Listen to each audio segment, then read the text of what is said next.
مرکزی چیئرمین تحریک لبیک اسلام حضرت علامہ ڈاکٹر محمد اشرف آصف جلالی صاحب پریس کانفرنس فرما رہے نے آپ تو پہلے الحاج سرفراز احمد طارق صاحب خیالات دا اظہار فرما دے۔ بسم اللہ الرحمن الرحیم۔ سب سے پہلے میں کنز العلماء مفکر اسلام حضرت علامہ ڈاکٹر محمد اشرف جلالی صاحب آپ کا شکریہ ادا کرتا ہوں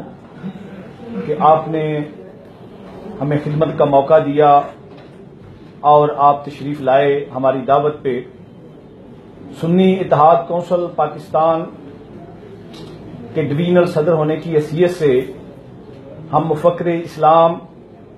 حضرت ڈاکٹر محمد اشرف آصف جلالی صاحب آپ کے حلقہ نمبر NA 81 اور NA 82 اس میں مکمل حمایت کرتے ہیں۔ میرے ساتھ ہمارے ڈویژنل کنوینر صاحبزادہ نعمان صدیقی صاحب، صوبائی سیکرٹری اطلاعات و نشریات جناب مولانا محمد اکبر نقشبندی صاحب، ضلعی صدر حضرت علامہ مولانا محمد منشا قادری صاحب تشریف فرما ہیں۔ ہمیں نہایت خوشی ہے کہ اہل سنت و جماعت کے لیے جو ڈاکٹر صاحب کی قربانیاں ہیں وہ کسی سے ڈکی چھپی نہیں ہیں، اور ہمیشہ دین کے لیے اہل سنت و جماعت کے پرچم کو بلند کرنے کے لیے ڈاکٹر صاحب کی قربانیاں بے مثال ہیں۔ اور میں ساتھ یہ بھی عرض کرنا چاہتا ہوں کہ عوام اہل سنت کو اپیل کرنا چاہتا ہوں کہ آپ ذرا دیکھیں کہ اہل سنت و جماعت کے لیے کام کون کر رہا ہے اور اہل سنت و جماعت کا شرازہ کون بکھیر رہا ہے۔ یہ مجھے نام لینے کی بالکل ضرورت نہیں، لیکن عوام باشعور ہے، اور آپ دیکھیں کہ ملک میں جو حالات ہمارے کچھ اکابرین نے پیدا کیے ہیں، اہل سنت و جماعت کی خدمت نہیں کر رہے اور وہ نعرہ لگا رہے ہیں کہ ہم دین کو تخت پہ لے کے آئیں گے۔ کیسے دین کو تخت پہ لے کے آئیں گے؟ آپ نے ہمارے اکابرین کے سامنے بندے کھڑے کیے ہوئے ہیں، اور یہ بات عوام اہل سنت کو دیکھنا چاہیے اور اس آدمی کو ووٹ دیں اور اس نشان پہ مہر لگائیں جو عوام اہل سنت کے حقوق کے لیے پرچم بلند کر رہا ہے۔ جناب شہید اہل سنت ممتاز قادری کے لیے سب سے پہلے جس نے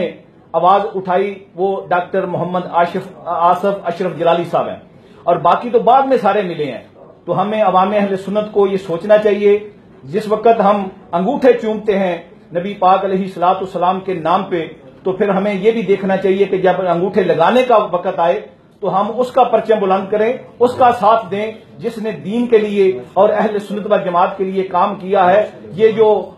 شوخدہ باز قسم کے لوگ ہیں ان سے پرہیز کریں، وہ اہل سنت و جماعت کے لیے خدمت نہیں کر رہے بلکہ وہ اہل سنت و جماعت کا شرازہ بکھیر رہے ہیں، اور یہ عوام میں اہل سنت اچھی طرح جانتی ہے۔ تو انشاءاللہ 25 تاریخ کے بعد جو رزلٹ آئیں گے وہ ان کو بھی پتہ چل جائے گا، اور یہ بھی پتہ چلے گا کہ اہل سنت و جماعت کے ساتھ مخلص کون ہے اور اس کی قیادت کرنے کا حقدار کون ہے۔ تو یقیناً اہل سنت و جماعت کی قیادت کرنے کے لیے ڈاکٹر محمد اشرف آصف جلالی صاحب سے بہتر کوئی ہمارے سامنے نہیں ہے، اور یہ وہ یاد تازہ کر رہے ہیں جو حضرت علامہ مولانا شاہ نورانی صاحب، حضرت علامہ مولانا عبدالستار نیازی صاحب اور جناب صاحبزادہ حاجی فضل کریم صاحب رحمۃ اللہ علیہ جس طرح وہ دین کی خدمت کرتے تھے۔ میں کتنے سال جناب حاجی فضل کریم صاحب رحمۃ اللہ علیہ کے ساتھ رہا ہوں، میں نے دیکھا کہ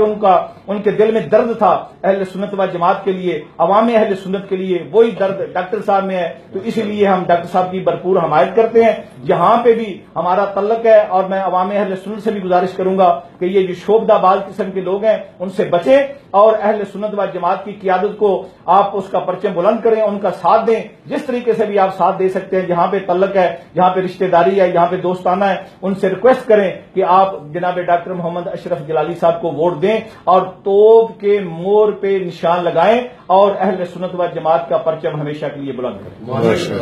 ایک منٹ ذرا نعمان صدیقی صاحب کے ادھر اگے آؤ، عمران